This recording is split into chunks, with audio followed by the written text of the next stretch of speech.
To preface the World Series, a Reader's Digest version of the American and National League Championship Series. Lineups for today's game. Toronto Oakland programs. That's the series. Program right here for tonight's ball game. Get the program.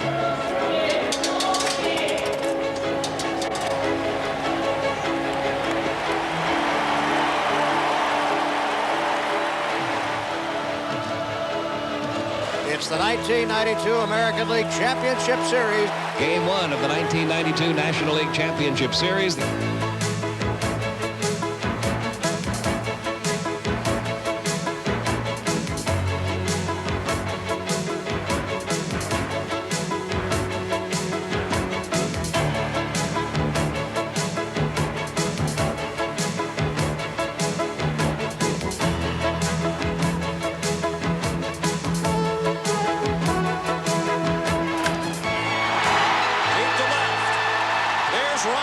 First ever grand slam. And a drive hit to right field. Sierra going back, looking up, and this game is tied. Roberto Alomar. And now the Braves season hangs in the balance as Francisco Cabrera comes to the plate to bat for the pitching. He appeared in only 12 games this year for the Braves. He hacked at the 2-0, now the 2-1. Line drive and a base hit. Just as the score, the tying run. Bree to the plate. And he is saved. Saved at the plate. The Braves go to the World Series.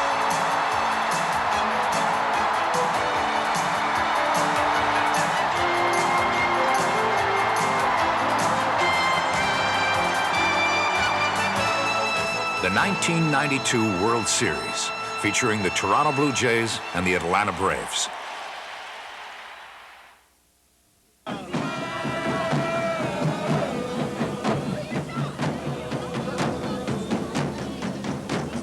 Program right here. World Series Game 1 program right here. 105 is straight ahead. You make sure y'all have a good time. The playoff pressure was over. Now it was time to enjoy the biggest show in baseball. That's it. Pump it up, Jack. Hands are flying. There you go. One more. It was one more time for Bobby Cox and the Atlanta Braves in the Fall Classic for the second straight year.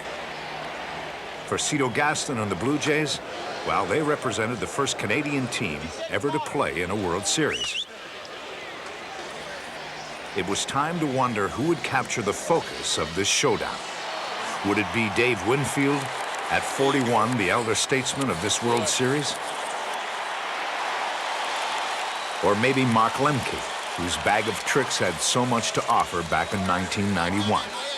But first, something never before heard at a World Series game. Honor Canada. Oh, Canada, our home and native land. And the familiar. For the land of the free and the home of the brave. Formalities aside, it was time to play ball, with the first ball delivered by Georgia native President Jimmy Carter. Starting for the Blue Jays, Jack Morris. Ironically, the last man the Braves had faced in a World Series in Game 7 against Minnesota. His opponent, a man who in Game 6 of the playoffs surrendered 8 runs to the Pirates in 1 inning of work. And Tom Glavine was the subject of speculation. It just amazes me that you can go through the whole season and have the kind of year that I had, go out there and win 20 games, and because I have one bad game in the playoffs, you know, everybody wants to know what's wrong with me and are questioning the fact of whether I should even be out there pitching. It was definitely in my mind to go out there and prove people wrong. And he did precisely that early on, pitching scoreless 2-hit ball over the first 3 innings.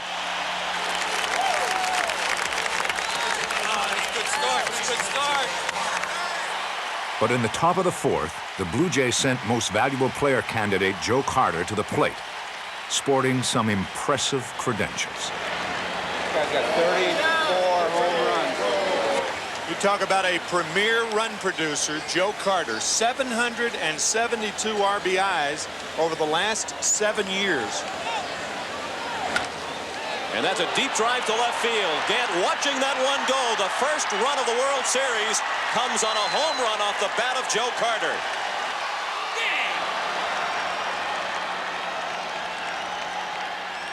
The World Series ice was broken, and Toronto had done it in enemy territory.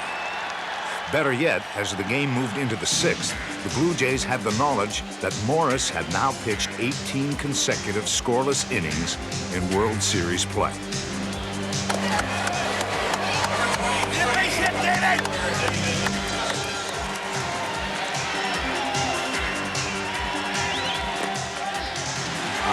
But fame and scoreless inning streaks are fleeting, as Morris discovered after walking Dave Justice with 1 out, then allowing a base hit by Sid Breen.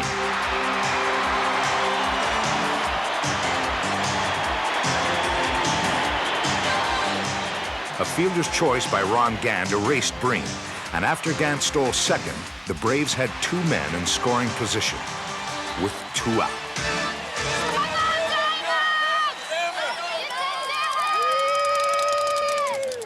The onus was on Damon Berryhill, the Braves catcher, only because Greg Olson had broken his ankle during the regular season. And Damon knew just what to look for. I think he felt confident that he could throw me a forkball, good forkball. He'd been doing it previous to everybody during the game, keeping the ball down and getting a lot of strikeouts with the forkball. So really, I just try to be patient and make the pitch be up in the zone.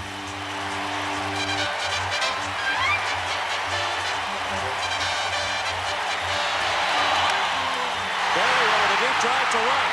On the way to the wall, Winfield, forget about it.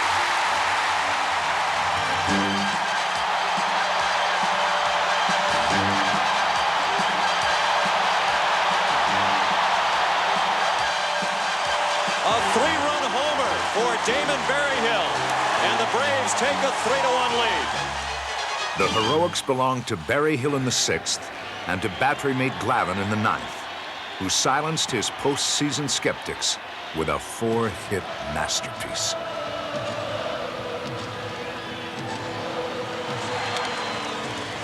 That should end it. Justice and right makes the catch. A brilliant performance by Tom Glavine in Game 1 of the World Series. What a job by the battery of the Atlanta Braves. Damon Berryhill supplying the power, and Tommy Glavine supplying the pitching. And he will not pick up the paper in Atlanta tomorrow and read again about his failure to come through for the Braves in the postseason.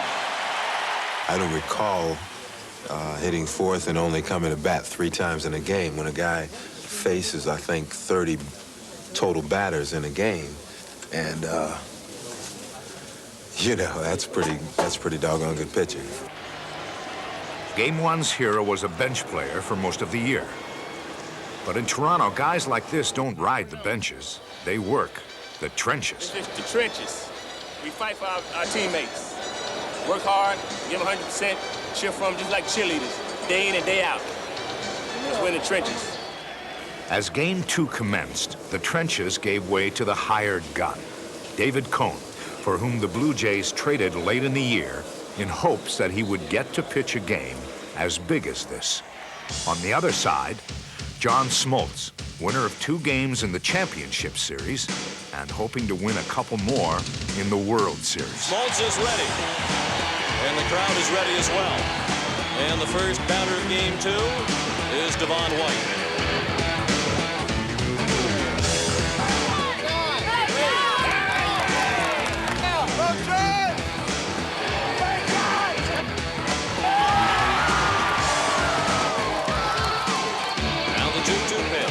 Struck him out with the breaking ball. And the breaking ball freezes over. 5 in a row retired by Smoltz to start the ball game. 4 of them via the strikeout. Trying to strike out the side. He does with the breaking ball again. The National League strikeout leader was off to quite a start. But in Cone, the Blue Jays had a strikeout artist of their own. The difference was the Braves had faced Cone many times when he was with the Mets. So in the second, when he walked David Justice, they drew from their past and took advantage of his weakness, holding runners on. The runner takes off. The pitch is strike. The throw goes into center field. Justice will remain at second. Not only were they running on Cone, he wasn't getting much support either. Slapped to short. Lee will try third and hits the runner. Justice safe at third. Blauser aboard at first. Bad play. With one out, runners were now on first and third as Cone's woes continued. The runner takes off from first. The pitch gets by Borders. Justice coming to the plate. And he is safe, and all the way to third goes Jeff Blauser. 1-0 Atlanta. Then in the top of the fourth, the first controversial play of the series, with Robbie Alomar on third and 2 men out.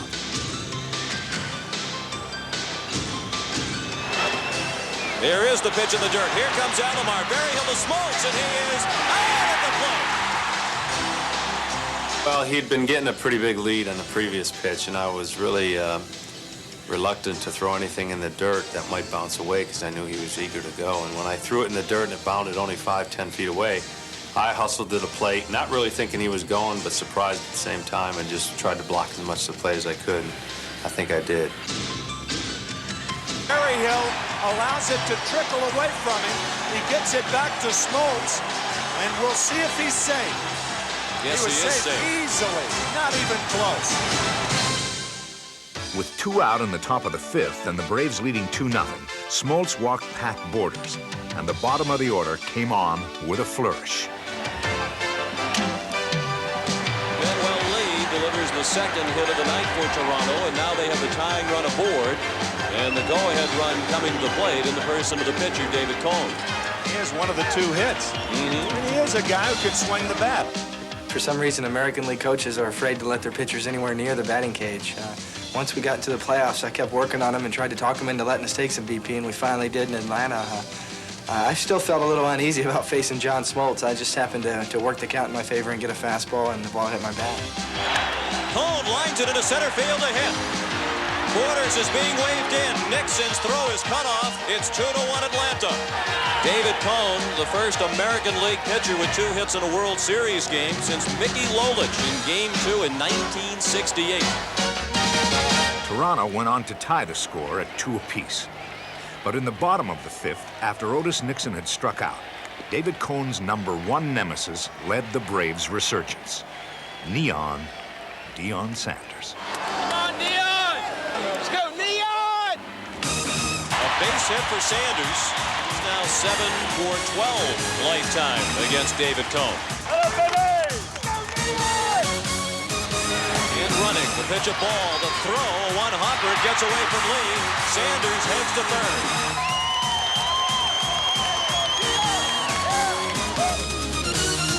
With Sanders leading the way, the Braves would steal 5 bases in the game. And with Deion on third and Pendleton now on first, the stage was set for justice.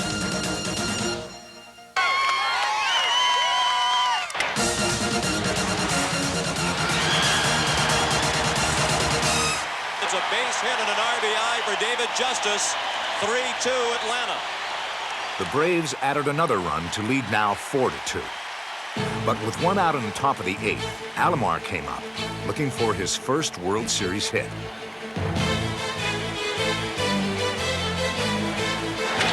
There's a base hit heading for the left field corner for Roberto Alomar. So he has his first hit of the World Series. And once again, the tying run will come to the plate for the Blue Jays with the meat of the order coming up. Joe Carter then muscled a single into center field. Alomar, who had to hold, only made it to third.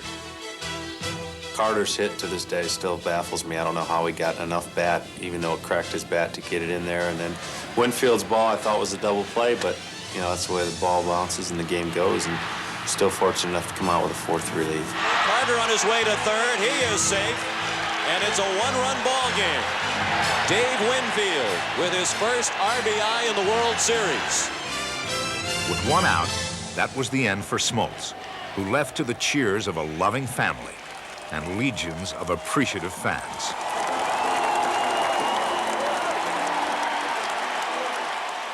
With 2 out and runners on the corners, the Braves turned to Jeff Reardon. His task, neutralize Kelly Gruber. 6 for 12 lifetime against Reardon. Strike 3, borderline pitch at best on the inside corner, and Gruber can't believe it.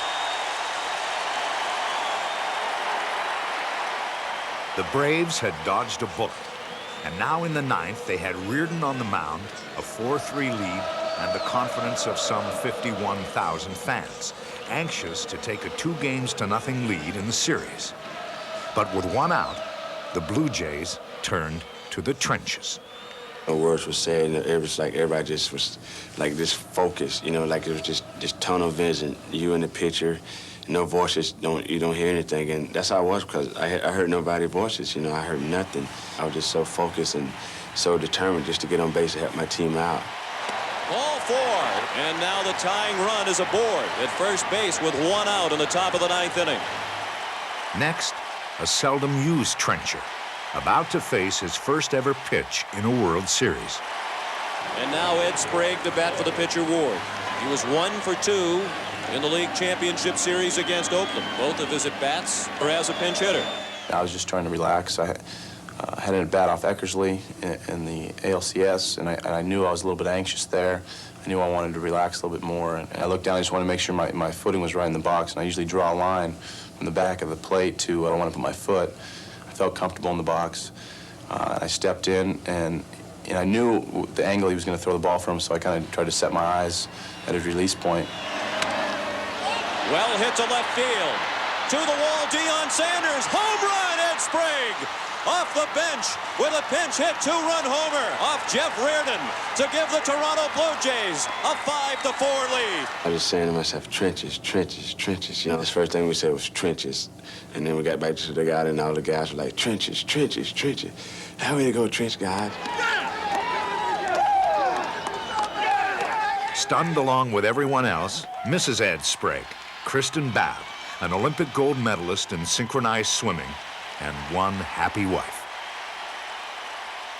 The Blue Jays now had a 5-4 lead, but they still had to deal with the bottom of the 9th. For that, they turned to the Terminator, Tom Henke.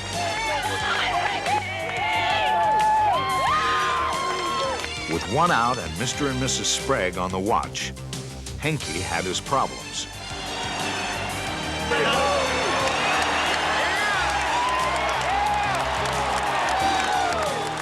Still alive, the Braves' hopes and prayers rested with Deion Sanders, who with 2 outs now, proved to be a patient and persistent thorn in Henke's side. This is a terrific at-bat by Deion Sanders. Now the 3-2 pitch. Just missed. And now Terry Pendleton's up there. And remember, he led the National League in hits with runners in scoring position this year. A .387 batting average. First and second with 2 down for Atlanta in the bottom of the 9th, and Pendleton with a little pop-up. Kelly Gruber in the foul ground. He has it. And the Blue Jays have evened this series at 1 win apiece. Ed Sprague, the unlikely hero tonight.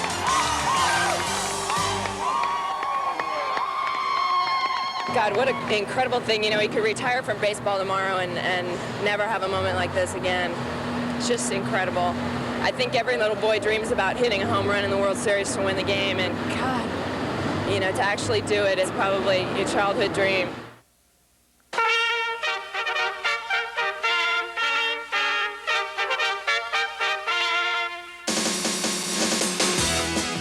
The Blue Jays had won their first World Series game. Now it was time for the first ever World Series game in Canada. And Canada was ready.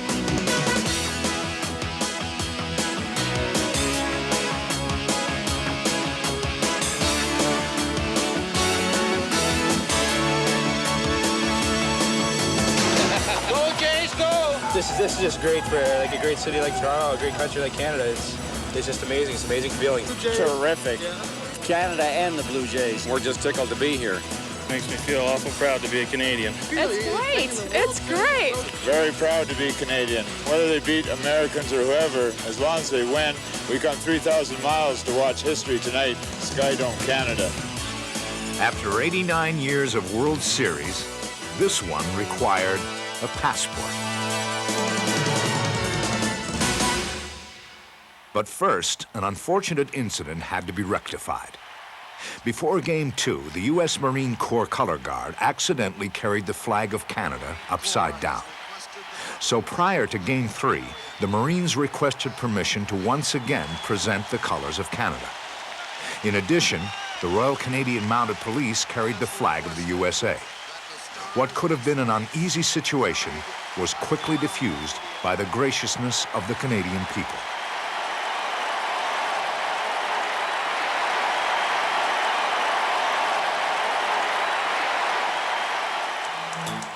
Having done the honorable thing, the World Series resumed, with pitching now the focus.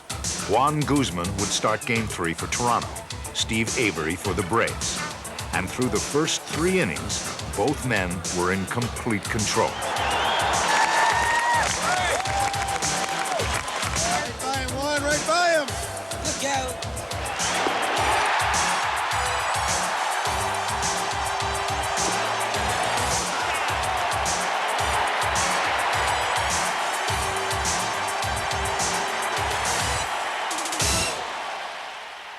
Atlanta got to Guzman in the top of the 4th when Sanders led off with his second hit of the game.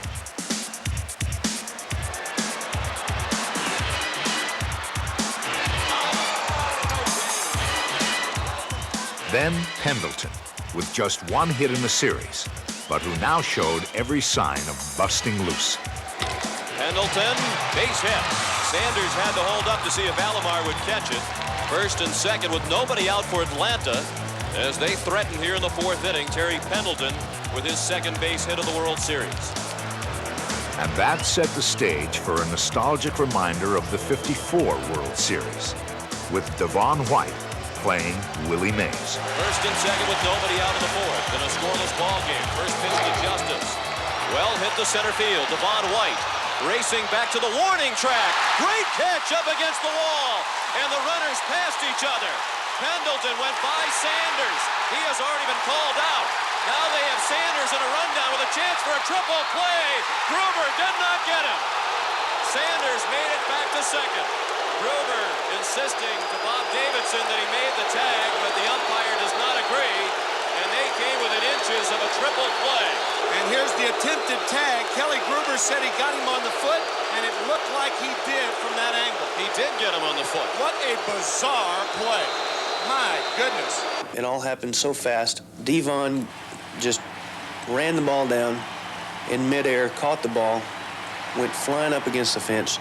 It came easy, pretty much. It looked like it was a lot harder, but to me, I thought, you know, the ball's in the park. I got to make that play. He made his out, threw the ball into the infield. Pendleton crossed Sanders on the base path.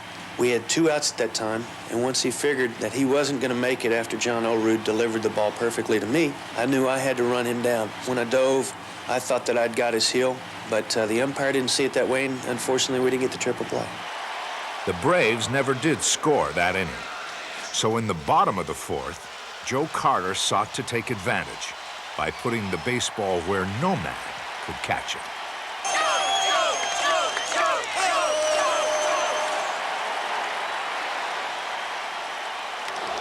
Well hit to left, way back. That's the first ever World Series run in Canada.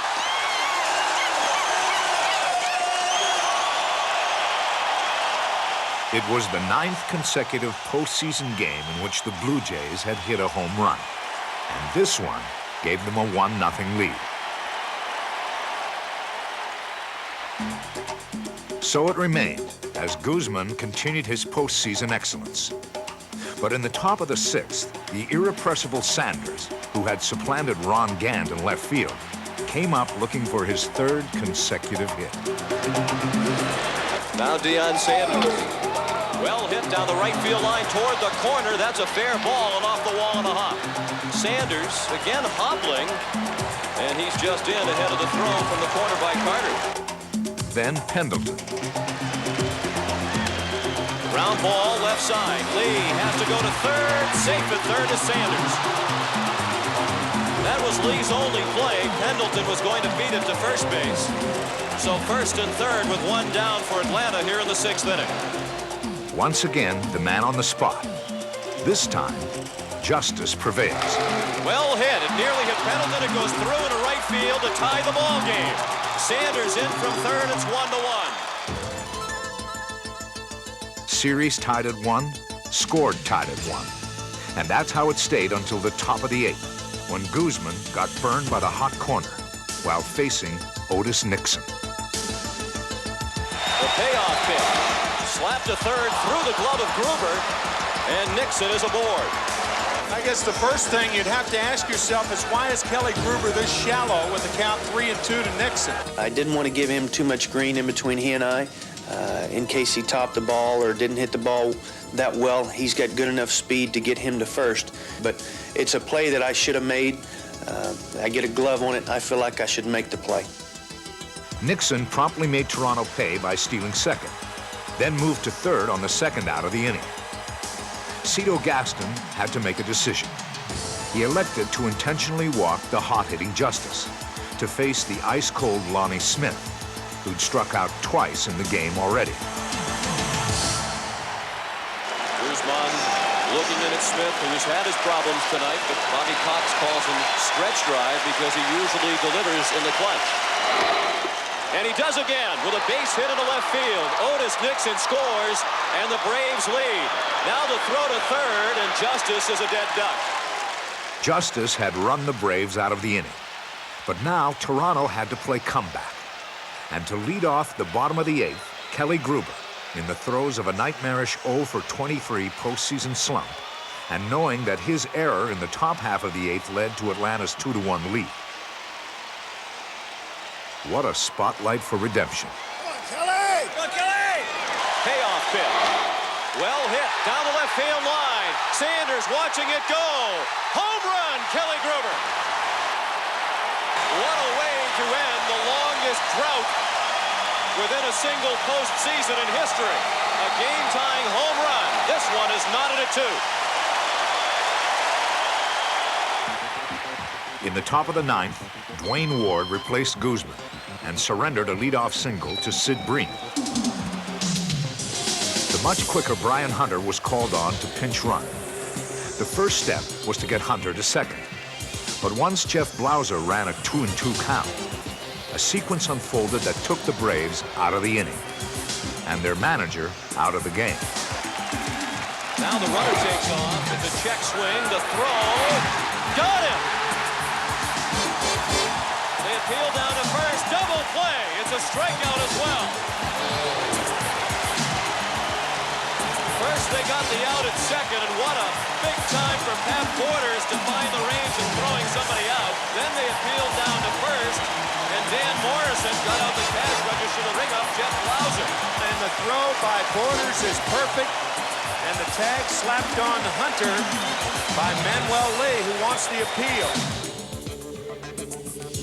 When a helmet came flying out of the Braves dugout to protest the strikeout of Blauser, umpire Joe West identified the culprit as manager Bobby Cox, then ejected him from the game. I was a little upset over the balls and strikes, to be honest with you. I slammed the helmet down, and it went onto the field. And at that point, you know, somebody's got to be responsible for that helmet being out there, and it was me. With Cox out of the picture, but not the runway, a game of managerial chess began in the bottom of the 9th. With the score still tied at 2 apiece, Robbie Alomar led off for Toronto. Having given the Braves 8 strong innings, Steve Avery was given the chance to pitch the 9th.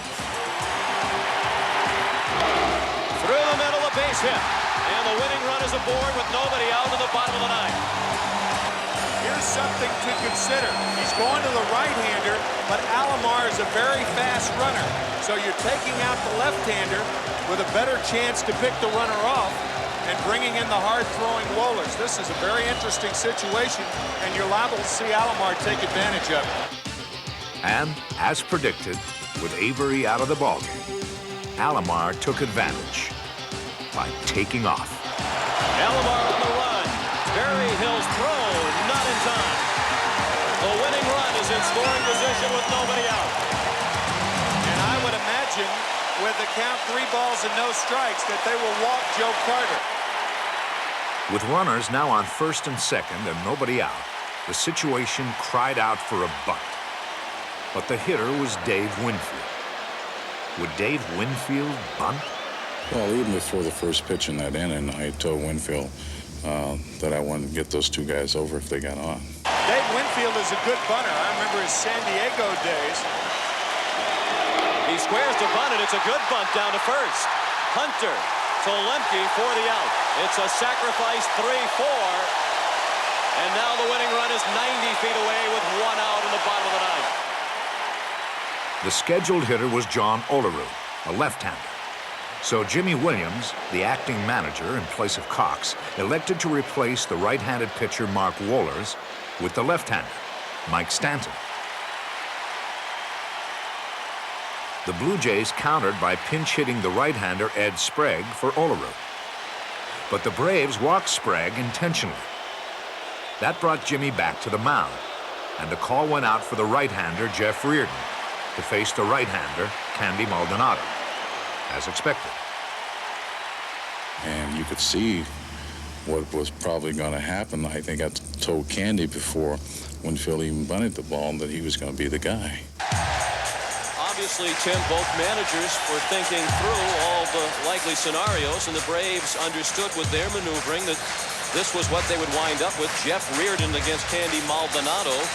Undoubtedly, the Braves aware that Maldonado was only 2 for 13 lifetime against Reardon with 7 strikeouts. We face each other so much. I know that he's got my number. I have to say that. Over the years, you know, he's been tough. First pitch to Maldonado, swung on and missed for strike 1. Let's go! Hit the ball! I didn't get nervous. And Cito told me before, just go out there, use your hands. You know, see the ball, use your hands. Reardon jumps ahead of him quickly, 0-2. I step off and compose myself. I say, hey, just use your hands. Whatever happens, happens. And just see the ball and stay back. And I figured, you know, after he made me look so bad in the first 2, that he wasn't going to change. And I guess I guess right. And Maldonado takes an 0-2 pitch to deep center to win the ball game. On an 0-2 pitch, he gave him something that Maldonado could drive, and he drove it, driving in Alomar with the winning run. Toronto takes Game 3, 3-2. Welcome to Canada World Series. Breaking ball on the outside part, a hanger. Kelly Gruber ending Game 2 with the chop, and now Alomar chops across home plate. Consecutive heartbreaking, gut-wrenching losses for the Atlanta Braves in the 9th inning. After I got first 2 curveballs by him, there was no reason to try to throw a fastball when he didn't look good there. And, you know, you can't second-guess yourself. People say, why did he throw another curve? Well, I threw another curve because he looked sick on the first 2. The eyes of the world turned to Game 4, and Atlanta turned to Glavine, who pitched a 4-hitter to give the Braves their only win in Game 1. Toronto countered with Jimmy Key, who had all but been forgotten in the postseason, having pitched just 3 innings in relief in the playoffs. Come on, Jimmy! And against his first batter, Key looked a little rusty. Nixon has his 2nd hit of the series. His first since the first inning of Game 1. He slapped one into right, and the Braves have the lead man on.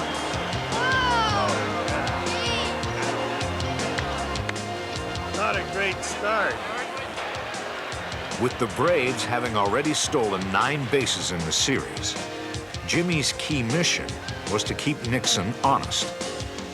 That was one of the important things that for me to do, was to keep them from stealing bases. They've been stealing a lot of bases in the series, and I usually have good success in keeping people from stealing bases, so it was utmost in my mind to keep him close and not let him steal a base. Good move.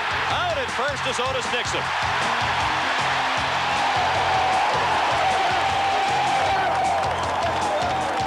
And that kind of set the tone for the game to let them know that, you know, if you do get on first, you know, you got me to deal with. You're just not going to be able to run wild.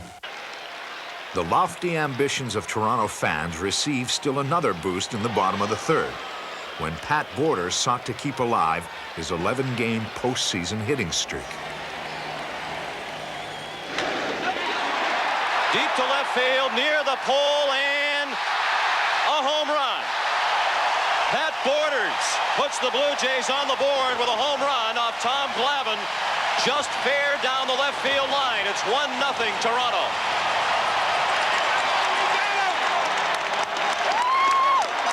You get into streaks where you see the ball real well, and it just happens to be a right time for me where I'm seeing the ball real well. And most of the series, I've just been trying to hit the ball at the middle and trying to stay back real well. And it was a changeup, and fortunately, I got enough wood on it to get the ball out of the park. I didn't think it was going to stay fair or even get out of the park, so I was just headed for second, trying to squeeze the double out of it, maybe.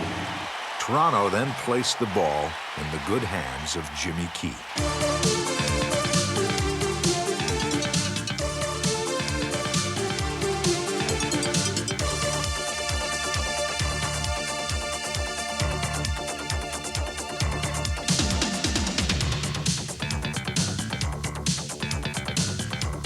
The Braves go quickly in order against Jimmy Key in the fourth.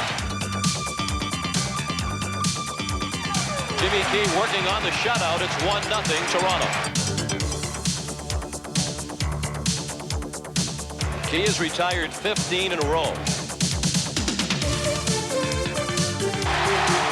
Jimmy Key works another 1-2-3 inning.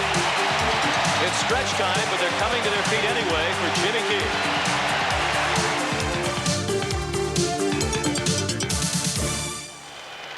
On to the bottom of the seventh, where the insurance run Cito was seeking was represented by Gruber on second base. 2 out, and Devon White was looking for his third hit of the game.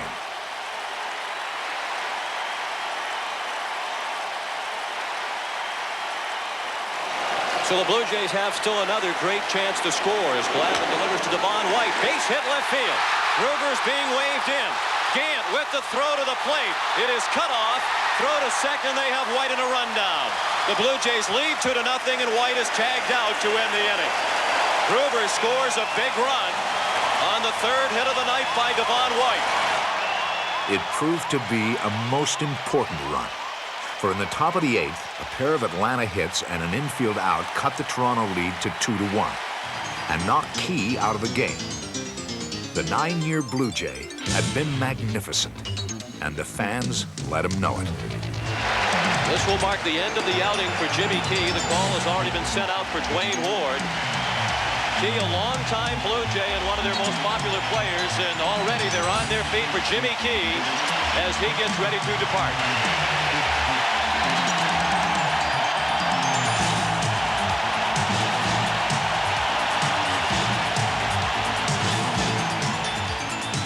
Enter, stage right, Dwayne Ward, the winner of games 2 and 3.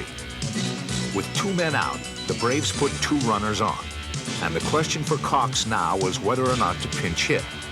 He had a right-hander on the mound, and the right-handed Blauser due up. Cox stuck with Blauser, who had been hitting the ball hard the entire series.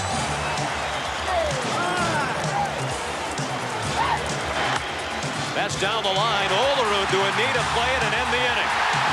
The Braves leave 2 men in scoring position. 2-1 Toronto. On to the 9th, where the Blue Jays sought to terminate any further uprisings.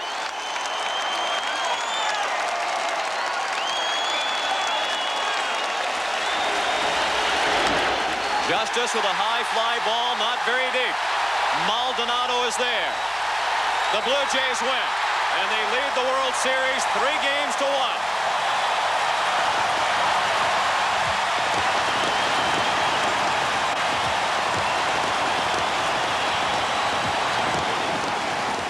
Toronto was now just 1 win away from becoming the first Canadian team to win the World Series. On the other side, the loneliness of the Braves, with a heartbreaking sense of déjà vu. I guess more than anything else, I was just sitting there thinking that I didn't want to have that bitter feeling that we had last year after everything was said and done. And You know, we're on the verge of that right now, so, you know, it's going to be tough to swallow to come this far 2 years in a row and not have anything to show for it. So hopefully we can turn things around here in the next 3 days. Well, to avoid that fate, they'd have to get by Jack Morris, their arch rival from '91. Although daunting, it wasn't impossible to come back from a 3-1 deficit. As a member of the '85 Cardinals, Pendleton had seen such a lead evaporate and reminded his teammates before Game 5. I just wanted to let them know that, hey, I've been up 3-1 before and come home empty-handed, so believe me, it can definitely happen, and whether they believed in that or not, they went out on the field and did the job that was necessary to win. Otis Nixon leads off. He's 3 for 16 in the World Series. Jack Morris with the first pitch of Game 5, slapped by Gruber at third. He was right on top of the line and still couldn't get it. And Otis Nixon leads off with a double on the first pitch of the game. After Nixon stole third, Pendleton had the chance to back up his inspirational message, and in the process, avoid an ignominious record. No series has ever had the combination 3, 4, and 5 hitters without an extra base hit. I've been getting myself out more so than they get me out. Don't get me wrong, they've got great pitching over there, but I've said this time and time again, when I swing at strikes, I'm going to hit. Bounced down the line, fair ball, and the Braves take a 1-0 lead. Pendleton on his way to second, and he is there safely with the second double of the inning. And that erases that little note, doesn't it? The Blue Jays came back to tie the score at 1. Then, in the top of the 4th, it was time for Atlanta's number 4 hitter to get his first extra base hit. And Justice left no doubt that this was not Jack Morris, vintage 1991. That's deep to right, nearly into the second deck for David Justice. His first home run of the World Series, and Atlanta is back on top 2-1. But once again, the Blue Jays were quick to respond. Smoltz was pitching with just 3 days rest and ran into trouble in the bottom of the 4th. The Braves lead 2-1. Toronto with runners at first and second and 1 out. In the 4th inning for Pat Borders, who drove in the Blue Jay run in the second with a double off the wall and left. He is now hit safely in all 11 of his games in the postseason this year. Let's go, Blue Jays, let's go! Through the middle, base hit. Olerud does not run very well. He's being waved in. Nixon's throw offline. 2-2 the score. And Pat Borders takes another step toward possible MVP honors. But last year's most valuable player was struggling. Morris got the first 2 batters out in the top of the 5th before giving up still another hit to Nixon. Otis promptly stole second, and that brought Sanders back to the plate. Sanders to center a hit, charged by White. Nixon to the plate. White's throw is cut off, and the Braves reclaim the lead for the 3rd time tonight, 3-2. Sanders is not running on the first pitch. That's a fair ball. Just like his double in the 1st inning. It's touched by a fan, and Sanders will be sent back to 3rd. Pendleton's ground rule double put runners on 2nd and 3rd with 2 men out. Justice was then walked intentionally, as he was in Game 3, to face a none too pleased Lonnie Smith. During that particular moment, I got a little nervous as well as angered because I knew it was a move that was a good judgment move on their part, but insulting in my part. You know, I felt, well, they think that I'm an easy out. Lonnie Smith is nearly a 300 lifetime hitter with the bases loaded. That includes 3 grand slams. Jack's a very tough pitcher to hit, and I saw the first pitch. I jumped on it, fouled it off, and I knew that this situation was going to be even tougher than I expected.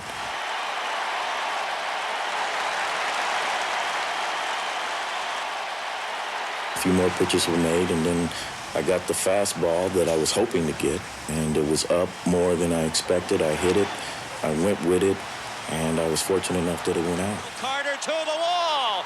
Grand slam, Lonnie Smith.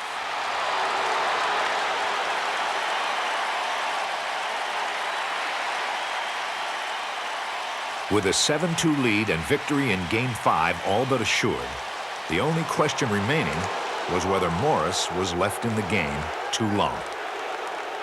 You can't get away from someone saying, well, you should have done this, you should have done that. The thing that I was trying to do there, hoping, and along with thinking about not so much as if we have to play another ball game, is I don't want David Cone to go out there and say, if I'm not pitching well in the fifth inning, Cito's coming to get me.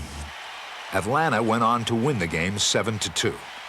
With their backs to the wall, the Braves had prevailed. The series would return to Atlanta for Game 6. And back in Atlanta, it was Lonnie Smith the fans wanted to see. For Lonnie, what a difference a year made.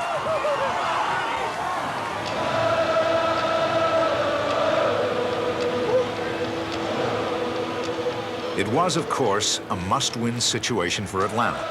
And to pitch Game 6, they turned to Steve Avery. Toronto countered with Cone, hoping to make up for a lackluster outing in Game 2. Both teams scored an early run, and Game 6 was off and running. Maldonado with a high fly ball to deep left field. Sanders back to the warning track, to the wall. It's a home run. Just the second hit of the World Series for Candy Maldonado, but both have been big. 2-1 Blue Jays.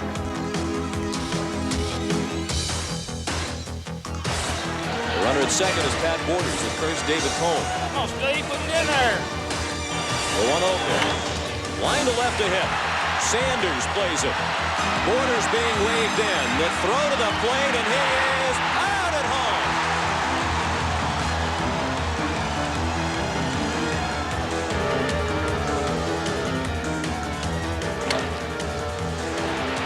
Great play by Alomar. One-hop throw, gloved by Carter for the out. Oh, man. Two men in scoring position. The tying run at third. The go-ahead run at second. Third baseman Terry on the 3-2 pitch. He struck him out. Foul tipped into the mid of Borders for the final out of the inning. Dixon at first. He is running. Gant took a ball. Borders throw. Got him.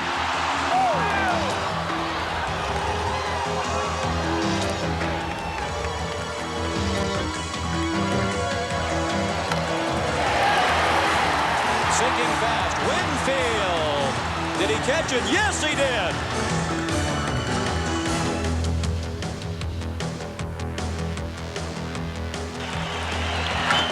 Bounced up the middle.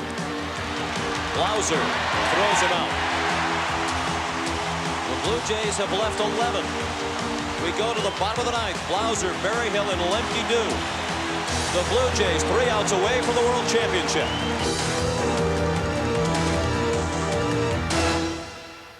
Trailing 2-1, the Braves would need to summon another miracle, like the one they managed to pull off in Game 7 of the National League Championship Series. Would 2 postseason miracles be asking too much? The matter was in Henke's hands.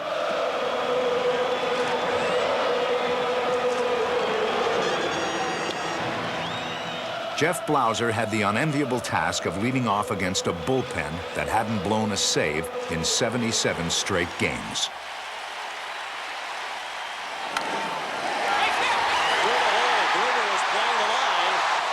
Tying run is aboard with nobody out in the bottom of the ninth. Jeff Blauser 2 for 4 tonight.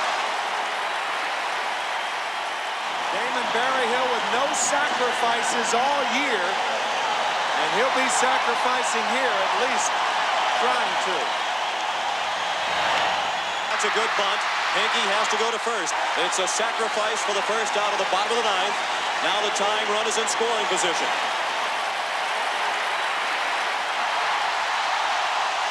A tremendous roar as Smith is introduced. He was the hero of Game 5. No! You could cut the tension with a tomahawk. As Lonnie fell behind, no balls, 2 strikes. Lonnie Smith has worked the count from 0-2 to 3-2. Talk about a gutty at-bat by Lonnie Smith. The 8th pitch of the at-bat is ball 4. So the winning run is at first. And the man who produced the miracle 10 days ago will step into the spotlight again. Francisco Cabrera. Let's go, Francisco! Maldonado made the catch. He started in, and then it almost went over his head. Cabrera hit a rising line drive. Maldonado came in, then had to leap at the last moment to snare it. Otis Nixon, the batter. 2 outs, bottom of the ninth. Runners at first and second. The Blue Jays lead 2-1. Swing and a miss by Nixon for strike one. He's 1 for 4 tonight. He singled his last time up. Strike two.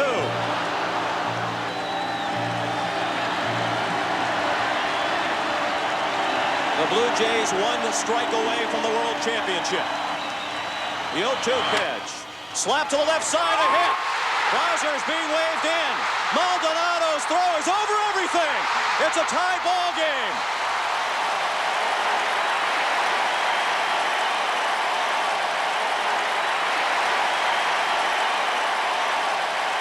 Now the winning run is at third for Atlanta in the bottom of the ninth as the Braves try to force a Game 7 tomorrow night. Henke with the payoff pitch to Gant.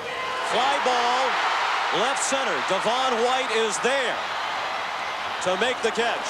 1 run for the Braves in the ninth. 2-2 the score as we head for the 10th inning.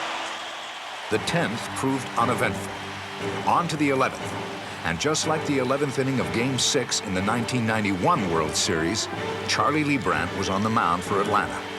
With 1 out, he hit Devon White. The go-ahead run was on first. Alomar 2 for 5. The Blue Jays have had a hit in every inning tonight except this, the 11th. To the plate and lined into center field to hit. White to second, and he'll stop there. Roberto Alomar with 3 hits tonight. First and second and 1 out for Toronto in the 11th. I don't think there is any way that Bobby Cox is going to allow Lee Brandt to face Joe Carter. Jeff Reardon is warm in the bullpen. Tough decision right here. Joe Carter will face Lee Brandt. Carter lifts one to center, not deep. Nixon makes the catch for the second out. We're in the 11th, 2-2 the score.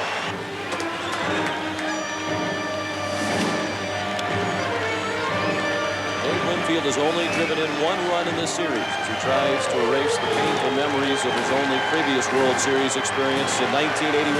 All the bad memories would go away with a hit right here.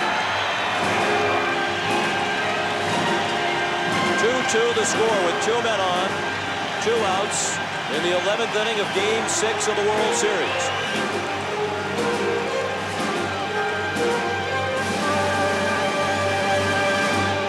The runners go on the 3-2 to Winfield. Down the line, a base hit. Into the left field corner. White has scored. Alomar comes around. The ball gets away from Gant. It's a 2-run double for Dave Winfield. And a 4-2 Toronto lead. This is the first extra base hit of the World Series ever for Dave Winfield. Boy, did he save the right time to get it. Toronto up by 2. Still another miracle was all Atlanta could hope for. For with the biggest hit of his career, Winfield had shed the ghost of World Series past and given Toronto the lead. But Game 4 winner Jimmy Key was on to close the door on any such miracles. In the bottom of the 11th, the Braves will need to dig into their bag of tricks again. They scored a run in the bottom of the 9th to force extra innings. They'll need 2 to keep it alive in the bottom of the 11th. Jimmy Key facing Jeff Blauser. Line to left. Here we go again. That'll bring the tying run to the plate.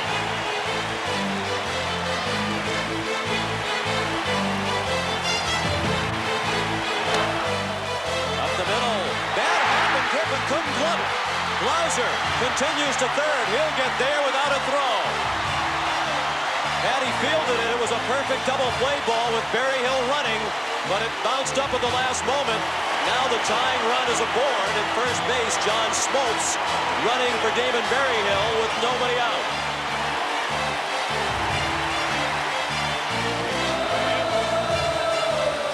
Belliard, I would imagine, will still be bunting because only the runner at first matters. He squares to bunt again. This time it's in play. The runner holds at third. Key to Alomar covering for the first out. But now the tying run is in scoring position. Blauser's still at third. Smoltz has moved up to second. And Borders out to the mound to discuss the strategy with Hunter, who's dangerous, particularly against left-handed pitching. Hunter averaged a home run every 13 times up against left-handed pitching in the regular season. Off the end of the bat down to first. Carter makes the play for the second out. A run scores. It's 4-3 Toronto, but the Braves are again down to their final out. And again, it will be Otis Nixon. And Cito Gaston wants to talk to Jimmy Key. It is doubtful that he will take him out of the game. I think he wants to remind the corners that Nixon will bunt. Well, he's going to go to the right-hander. Mike Timlin will be the new pitcher for Toronto.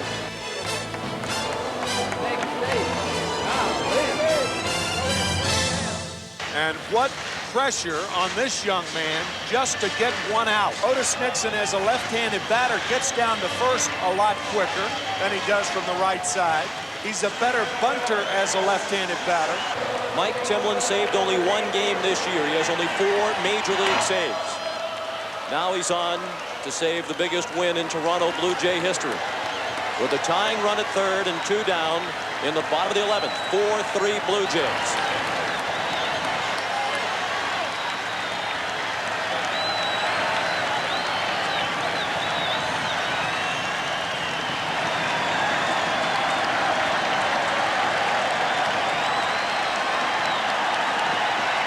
Timlin. Nixon bunts. Timlin on it. Throws to first. For the first time in history, the World Championship banner will fly north of the border. The Toronto Blue Jays are baseball's best in 1992.